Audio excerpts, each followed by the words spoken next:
በአሁኑ ዘመን ቴክኖሎጂና ጤና የማይነጣጠሉ ሆኗል።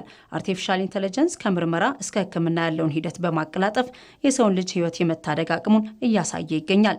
ዛሬ ላይ ኤአይ ተጨማሪ አማራጭ መሆኑ ቀርቶ ጥራቱን የጠበቀና ፈጣን የጤና አገልግሎት ለመስጠት ግዴታ ወደሚሆንበት ደረጃ ተሸጋግሯል።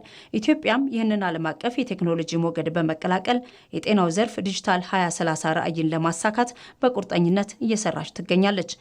የጤና ተደራሽነትን ለማስፋት በሚደረገው ጥረት ከጤና ኬላ እስከ ጤና ጣቢያዎች ድረስ ያሉ ተቋማትን በኔትወርክ የማገናኘቱ ስራ በከፍተኛ ፍጥነት እየተከናወነ ይገኛል። በአሁኑ ወቅት በኢትዮጵያ ያሉ በሺዎች የሚቆጠሩ የጤና ተቋማት በዚህ ኔትወርክ ተገናኝቷል።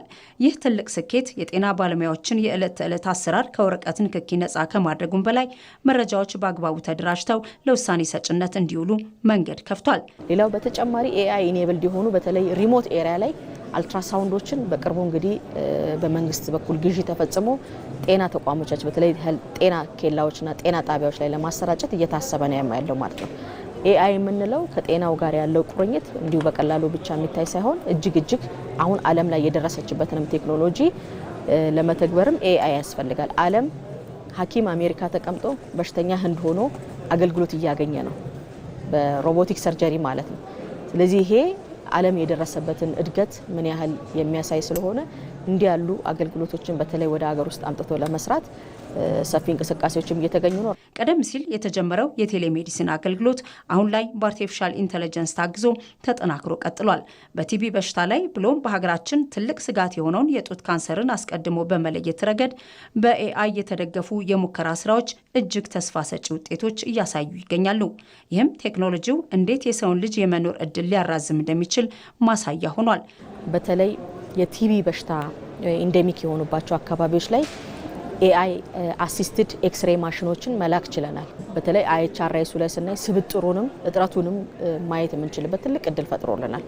ስለዚህ ይሄ የራዲዮሎጂስት እጥረት ባለባቸው ቦታዎች በተለይ ኤአይ ውሳኔ አይሰጥም፣ ግን ቶሎ መፍትሄ እንዲያገኝ ግን መረጃ ይሰጣል ማለት ነው።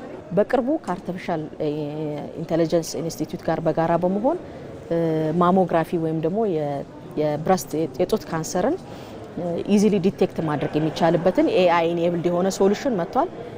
ዘውዲቱ ላይ ሞክረነዋል።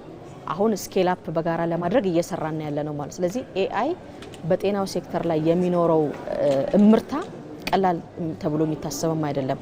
የጤና ሚኒስቴር ከኢትዮጵያ አርቲፊሻል ኢንተለጀንስ ኢንስቲትዩት ጋር በቅርበት በመስራት ዓለም የደረሰበትን የቴክኖሎጂ ልዕቀት ወደ ሀገር ውስጥ ለማስገባት ጥረት እያደረገ ነው።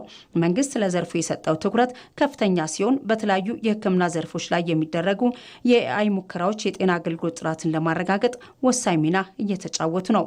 ማላሪያ ኢዚሊ ዲቴክት ማድረግ የምንችልባቸውን ሁሉ ሶሉሽኖች ያሉ ስለሆነ እስካሁን ቴስት እየተደረጉ ናቸው። እነዚህን በቅርቡ እንግዲህ ወደ ህዝብ ስናወርድ ወባ በሽታን እንግዲህ እንደምታውቁት በተለያዩ አካባቢዎች ስርጭቱ ሲኖር ያንን ኢዚሊ ዲቴክት አድርጎ መረጃውን ለሚመለከተው አካል አድርሶ ቶሎ ኢንተርቬንሽን ለመስራትም እድል የሚፈጥር ከመሆኑ አኳያ ይሄንን በደንብ አጠናክረን የምንሄደው ነው።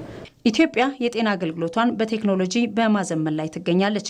የጤና ተቋማትን በቴክኖሎጂ የማስተሳሰር ስራውን ይበልጥ በማጠናከር በአርቲፊሻል ኢንተለጀንስ የታገዘው ጉዞ ደግሞ የነገዋን ኢትዮጵያ የጤና ዋስትና አስተማማኝ ያደርገዋል።